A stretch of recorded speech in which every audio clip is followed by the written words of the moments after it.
جو کہ عمران خان کی جو اسپیچ ہے نا اس کے حوالے سے تو ساری دنیا کو پتہ ہے اتنی زبردست تقریر عمران خان نے کی ہے وزیر اعظم نے,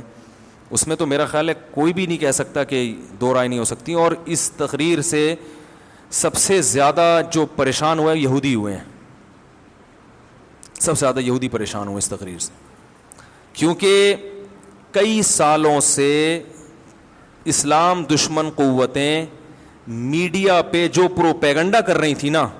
اس پروپیگنڈے کو اس ایک تقریر نے اس پروپیگنڈے کی دھجیاں اڑا دی ہیں. کیونکہ ایک انتہائی ذمہ دار آدمی جو ایک اسلامی کنٹری کا وزیر اعظم ہے, ایک عام آدمی نہیں ہے, ایک اسلامی, کیونکہ سارے پروپیگنڈا اسلام کے خلاف ہو رہا تھا نا, تو ایک اسلامی کنٹری کا وزیر اعظم,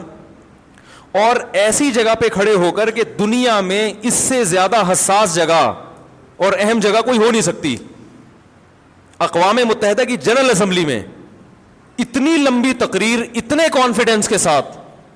اور اتنے اہم ترین ایشوز پر اتنے کانفیڈنس کے ساتھ اور اتنے مدلل انداز میں بیان کر کے انہی کا چہرہ ان کو دکھانا, یہ میں کہتا ہوں کہ اس پہ پوری قوم کو, جب وہ ملک میں واپس آئے نا, لوگ چھکا مار کے آتے ہیں, ورلڈ کپ جیت کے آتے ہیں, پوری قوم کھلاڑیوں کو اٹھا لیتی ہے کندھوں پہ, لیکن انہوں نے چھکا مارا ہوتا ہے اور کچھ نہیں کیا ہوتا. اس پہ پوری قوم کو بہترین طریقے سے خراج تحسین پیش کرنی چاہیے, جو میں سمجھتا ہوں کہ جتنی پیش کرنی چاہیے اتنی پیش کی نہیں جا رہی ہے. یہ بڑے دل گردے کا کام ہے کہ ایک ایسے حساس مقام پہ کھڑے ہو کر بھائی اتنے کانفیڈنس کے ساتھ آپ اتنے حساس ایشوز کو آپ اٹھائیں اور اتنے مدلل انداز میں. لکھی ہوئی تقریروں میں آپ کا پیغام چلا جاتا ہے, آپ کے جذبات نہیں جاتے. دیکھو اکثر عرب ملکوں میں لکھی ہوئی تقریریں پڑھ کے سنائی جاتی ہیں, اس سے لوگ موٹیویٹ نہیں ہوتے, کیونکہ اس میں یہ پیغام جا رہا ہوتا ہے کہ ان کو محکمہ اوقاف والوں نے یہ لکھ کے دیا, یہ وہ پارسل کر رہے ہیں آگے, ان کے اپنے جذبات کیا ہے وہ نہیں. میں نے ایک سعودی وہاں دبئی میں ایک بڑے شیخ تھے, عالم تھے, ان سے میں نے پوچھا, میں نے کہا آپ کے یہ لکھی ہوئی تقریریں کیا ہے یار, اس سے تو فائدہ نہیں ہوتا لوگوں کو. انہوں نے کہا بھائی جو اگر کسی عالم کی اچھی استعداد ہو, وہ قرآن و سنت پہ بات کرے تو ہم اس کو پابند نہیں کرتے, لیکن لوگ ہی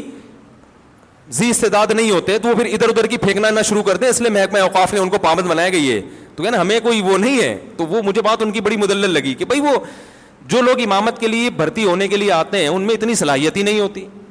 تو پھر وہ ادھر ادھر چلے جائیں. تو لیکن بہرحال لکھی ہوئی تقریر کا اثر نہیں ہوتا, آپ کے جذبات نہیں پتہ چلتے. اس تقریر میں جو وزیر اعظم ہیں, تو ابھی چھوڑ دو P T I, J you I, Jamaat Islami, Muslim league, ان سیاسی اختلافات یہ رہیں گے اور یہ ہمیشہ سے ہوتے آئے ہیں اور یہ ہوتے رہیں گے. ابھی آپ اس تقریر کو پاکستان کے وزیر اعظم کی تقریر کی حیثیت سے دیکھیں, آپ سمجھ رہے ہیں